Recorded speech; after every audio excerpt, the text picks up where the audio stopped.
हे अर्जुन, तू पहले इंद्रियों को वश में करके ज्ञान और विज्ञान को नाश करने वाले इस काम पापी को निश्चय पूर्वक मार।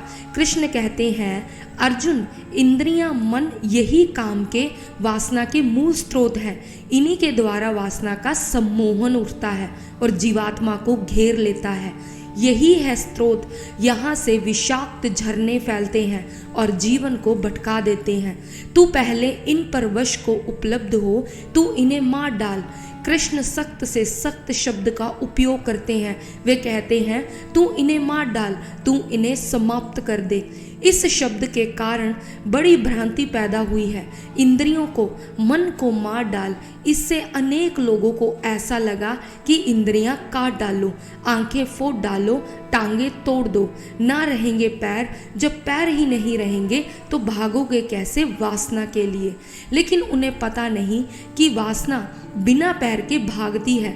वासना के लिए पैरों की कोई ज़रूरत नहीं है। लंगड़े भी वासना में उतनी ही तेजी से भागते हैं जितने तेज से तेज भागने वाले भाग सकते हैं।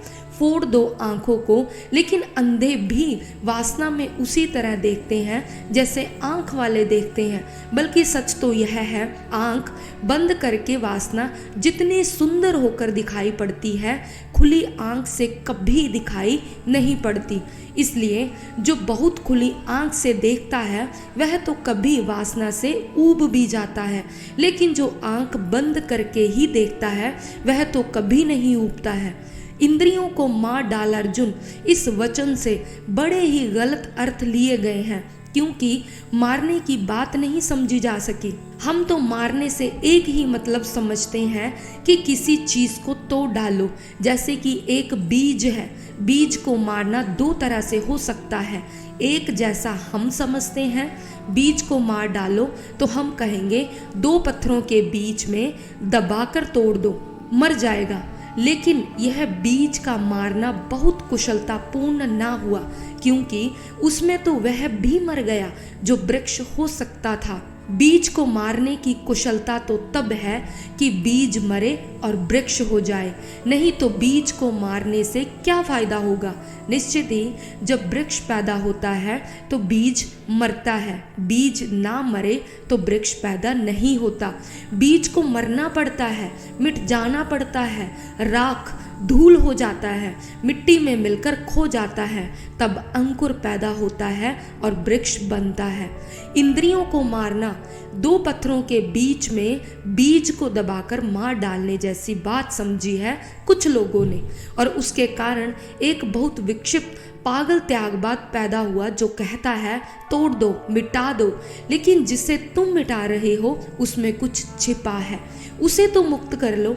अगर वह मुक्त ना हुआ तो तुम भी मिट जाओगे, उसमें तुम भी मिटोगे, क्योंकि इंद्रियों में कुछ छिपा है जो हमारा है, मन में कुछ छिपा है जो हमारा है। मन को तोड़ना है, लेकिन मन में जो ऊर्जा है वह आत्मा तक पहुंचा देनी है। इंद्रियों को तोड़ना है, लेकिन इंद्रियों में जो छिपा है रस वह आत्मा तक वापस लौटा देना है। इसलिए मारने का मतलब ट्रांसफॉर्मेशन है, मारने का मतलब रूपांतरण है।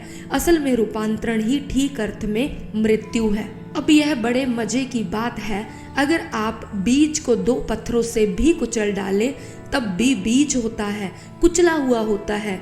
लेकिन जब एक बीज टूटकर वृक्ष बनता है तो कहीं भी नहीं होता, कुचला हुआ भी नहीं होता। ख्याल किया आपने? जब एक बीज वृक्ष बनता है तो फिर खोजने जाइए कि बीज कहाँ है, फिर कहीं नहीं मिलेगा। लेकिन दो पत्थरों के बीच में दबाकर कुचल दिया तो कुचला हुआ मिलेगा, और कुचली हुई इंद्रियां और भी कुरूप जीवन को पैदा कर देती हैं, बहुत विकृत हो जाती हैं। तीन शब्द आपको कहना चाहूँगा। एक शब्द है प्रकृति। अगर प्रकृति को कुचला तो जो पैदा होता है उसका नाम है विकृति, और अगर प्रकृति को रूपांतरित किया तो जो पैदा होता है उसका नाम है संस्कृति। प्रकृति अगर कुरूप हो जाए, कुचल दी जाए तो विकृत हो जाती है, परवर्ट हो जाती है, और प्रकृति अगर रूपांतरित हो जाए, ट्रांसफॉर्म हो जाए, सब्लिमेट हो जाए तो संस्कृति पैदा होती है। तो इंद्रियों और मन को अर्जुन से जब वे कहते हैं मार डाल, तो कृष्ण के मुंह में ये शब्द वह अर्थ नहीं रखते जो अर्थ त्यागवादियों के मुंह में हो जाता है, क्योंकि कृष्ण इंद्रियों में कहीं भी विरोधी नहीं है। कृष्ण से इंद्रियों का कम विरोधी आदमी खोजना मुश्किल है। कृष्ण रोते हुए उदास मुर्दा आदमी नहीं है।